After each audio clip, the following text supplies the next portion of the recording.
Welcome to our channel. Today, we are going to explore one of the most intriguing stories from the Bible, the world before the flood.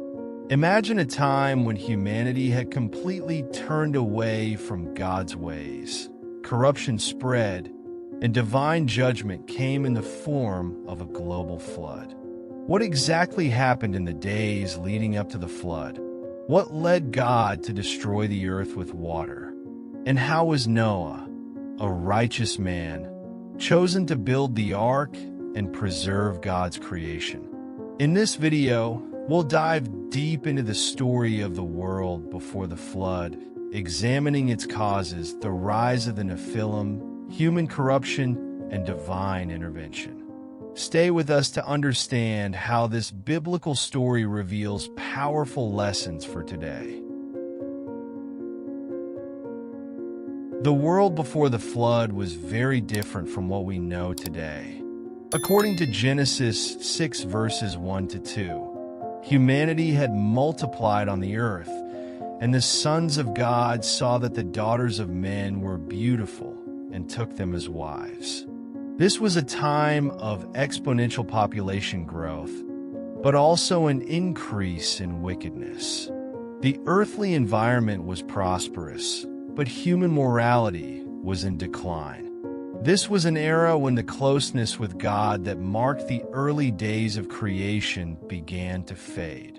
People no longer followed divine commandments. Society became increasingly corrupt, with violence and immorality prevailing. The physical world, created to be good, had become a place of spiritual destruction. Men, driven by selfish desires, abandoned justice and truth. Before the flood, the earth was also geographically different. Some scholars believe that the atmosphere and environment were ideal for life, with vast forests, rivers, and a stable climate. However, the spiritual aspect was in decline. Humanity, created in the image of God, had become corrupted and sin-dominated. This moral corruption laid the foundation for the judgment of the flood. God, seeing the growing wickedness of humanity, decided that judgment was necessary. In Genesis 6 verses 5 to 6, we read that the Lord saw how great the wickedness of the human race had become on the earth, and that every inclination of the thoughts of the human heart was only evil all the time. The Lord regretted that he had made human beings on the earth, and his heart was deeply troubled. The flood was God's response to the complete corruption of humanity. The primary cause of the flood was the spiritual and moral corruption of mankind. Human hearts were full of evil, and the earth was filled with violence. Human actions not only distanced people from God, but also corrupted creation itself. Sin, which began with Adam and Eve, had spread throughout humanity to the point where God could no longer tolerate what the world had become. Moreover, the concept of the sons of God and daughters of men mentioned in Genesis 6 verse 2 raises questions about the nature of the spiritual beings that descended to earth and mixed with humanity. Many scholars believe that this suggests fallen angels united with humans, producing the Nephilim, who were giants and heroes of old. This mixture of spiritual beings with humans was also seen as one of the factors contributing to the world's corruption. If you're enjoying this journey and want to learn more about the fascinating stories of the Bible and the lessons they bring, don't forget to subscribe to the channel. Turn on notifications so you don't miss our next videos. And give us a like if you're enjoying the content. To better understand the context of the flood, it's important to look at Satan's rebellion. Before wickedness spread across the earth, Satan, an angel of great power and beauty, rebelled against God. In Isaiah 14 verses 12 to 15 and Ezekiel 28 verses 12 to 17, we find symbolic descriptions of the fall of Lucifer, who exalted himself above God and was cast out of heaven. This event marked the beginning of a spiritual battle that would continue to affect the earth. After his fall, Satan sought to corrupt God's creation. From the Garden of Eden, he tempted Adam and Eve, leading them to commit original sin. From that moment on, Satan continued his attack on humanity, driving people further and further from God, plunging the earth into chaos and wickedness. He instigated rebellion and spread moral corruption, which ultimately led to the flood. Satan's rebellion also involved other spiritual beings, the fallen angels. Some of these angels rebelled with him and came to earth, becoming directly involved with humans. This resulted in the creation of the Nephilim and the distortion of God's original plan for humanity. The earth became a spiritual battlefield where the influence of evil continued to grow. Before the flood, one of the most tragic events was the story of Cain and Abel. In Genesis 4, we read about the sons of Adam and Eve.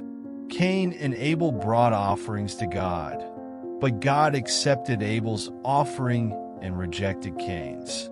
This provoked jealousy in Cain, who in his rage killed his brother. This was the first murder in history, and the earth was stained with the innocent blood of Abel. The story of Cain and Abel reflects the beginning of humanity's moral corruption. Cain's heart was filled with envy and hatred, leading him to commit the first murder. After the crime, God confronted Cain, asking, "Where is your brother Abel?" To which Cain replied, "Am I my brother's keeper?" Genesis 4 verse 9. This attitude of disdain for human life and the sanctity of creation reflected the growing wickedness spreading across the earth. Cain was cursed by God and became a wanderer, condemned to roam the earth. The curse of Cain and the shedding of innocent blood symbolized the moral degradation that had only just begun. Cain built a city and had descendants, but his lineage perpetuated violence and rebellion against God. Cain's influence and disobedience to God contributed to humanity's corruption, which would culminate in the flood's judgment. The rivalry between Cain and Abel also reflects the division between those who choose to obey God and those who follow their own selfish desires. Abel offered his best to God, while Cain, with a divided heart, presented something God did not accept. This conflict between good and evil continued to grow on earth, to the point where God needed to intervene with the flood. As humanity multiplied, corruption spread quickly. Cain's sin was only the beginning. In Genesis 6 verse 11, the Bible describes that the earth was corrupt in God's sight and was full of violence. Violence, immorality, and injustice became rampant. Society was in ruins, with people drifting further away from the values God had established. The moral corruption of humanity was fueled by the distance from God. Human conscience, given by God to guide man in the way of righteousness, was darkened by sin. Men and women gave themselves over to carnal desires and disordered passions. Greed, lust, and selfishness took over, and violence became the norm. Instead of seeking justice, humanity plunged into destructive behaviors. Corruption also affected creation itself. The earth, which once produced abundantly, was affected by human sin. The relationship between man and nature, which had been established to be harmonious in Eden, was distorted by wickedness and violence. Creation, which was meant to reflect the glory of God, was being destroyed by human rebellion. Sin does not only affect the individual, it has social and cosmic consequences. The society of Noah's time was in complete disarray. The distance from God led to the destruction of everything that was good and pure. Corruption spread like a plague, and wickedness became a dominant force on earth. It was this widespread corruption that led God to decide to bring the flood. As humanity grew, mysterious figures known as the Nephilim also appeared. In Genesis 6 verse 4, we read about these giants who inhabited the earth in the days before the flood. The Nephilim were the offspring of the sons of God, who united with the daughters of men, resulting in beings of unusual strength and power. These giants became a destructive force on earth, symbolizing the complete physical and spiritual corruption of humanity. The Nephilim were not just large in stature, but also powerful in influence. They were considered ancient heroes, men of renown, but their presence on earth contributed to chaos and disorder. Their existence is often associated with the invasion of spiritual beings into the natural order created by God. Many believe that the Nephilim were the result of fallen angels uniting with human women, distorting God's divine plan for humanity. The presence of the Nephilim was a clear sign that the earth had become a place where good and evil were deeply intertwined. The violence and wickedness of these giants further influenced humanity, driving it further from God. The rise of these anomalous beings showed that creation had become completely corrupted, both physically and spiritually. The proliferation of the Nephilim contributed to the moral and physical chaos of the earth. These beings, with their strength and power, became symbols of the corruption that had overtaken humanity.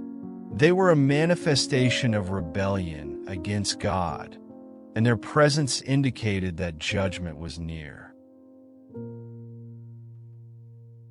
Amid all this corruption and wickedness, God found a righteous man, Noah. In Genesis 6 verses 8 to 9, we read that Noah found favor in the eyes of the Lord, and that he was a righteous man, blameless among the people of his time, and he walked faithfully with God. In a world completely corrupted, Noah was an example of faithfulness and righteousness. God decided to spare Noah and his family from the flood because he saw in him a heart that sought righteousness.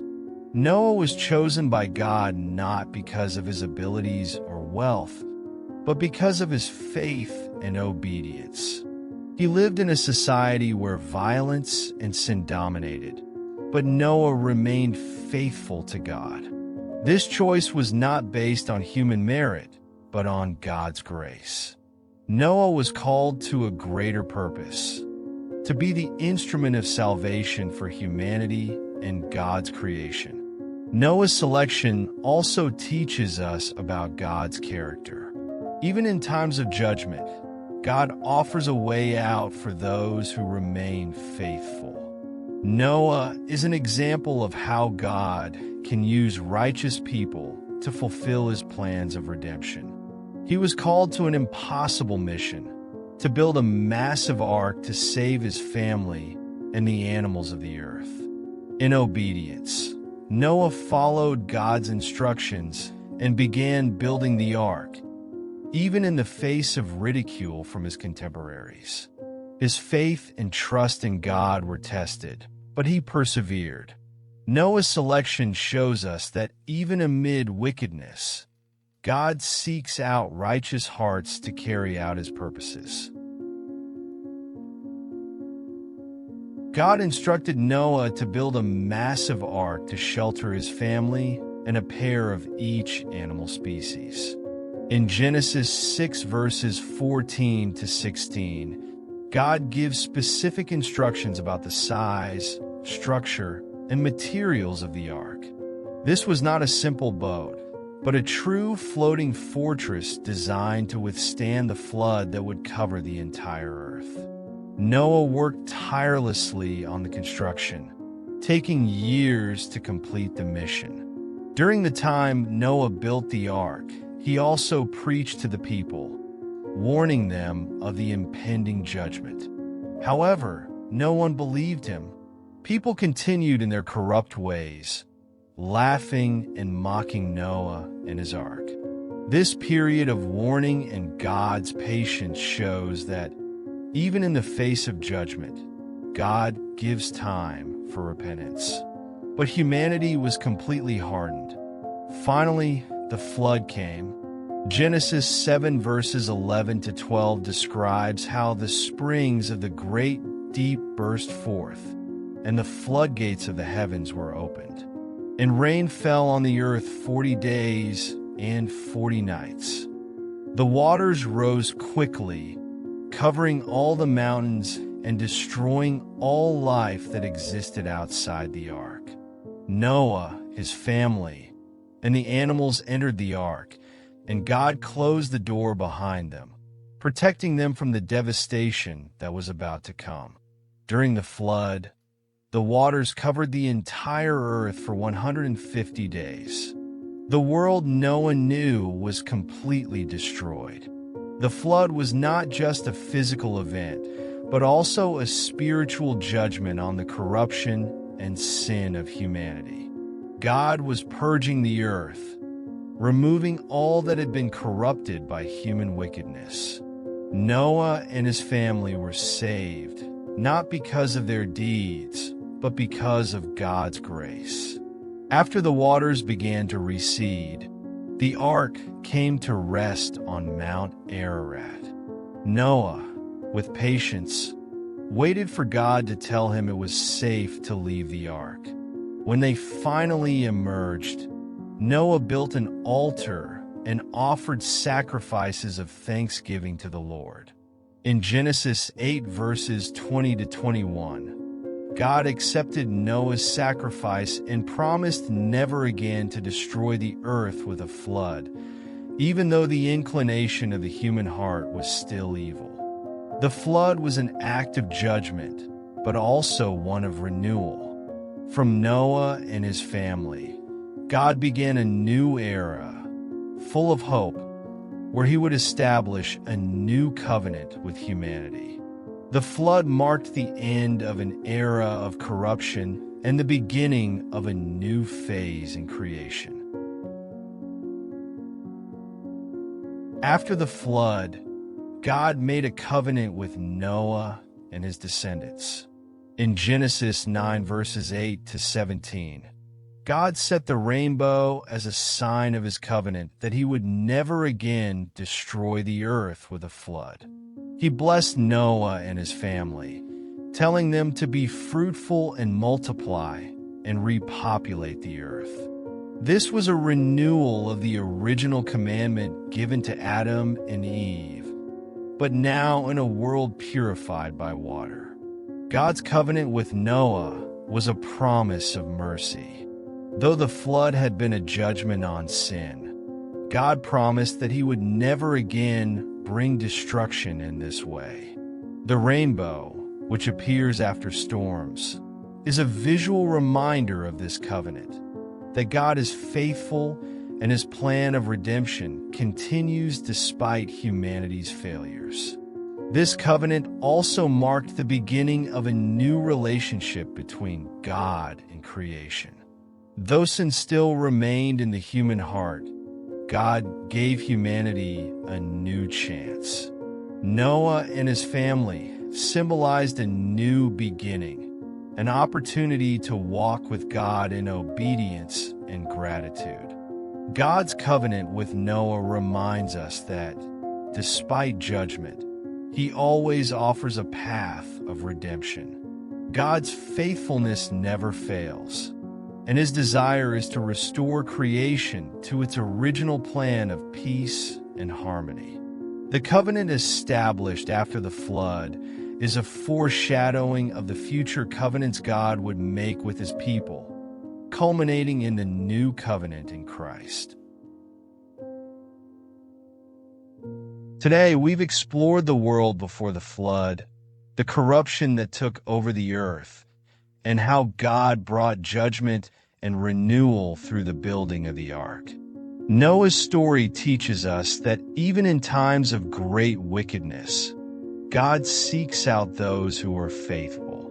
His grace and mercy give us the opportunity for a new beginning, just as He gave humanity after the flood. If you enjoyed this journey through the world before the waters, subscribe to the channel and turn on notifications for more inspiring and transformative biblical stories. May Noah's faithfulness and God's covenant with humanity be a constant reminder that God is always faithful, even in the most difficult times. God bless you, and see you in the next video.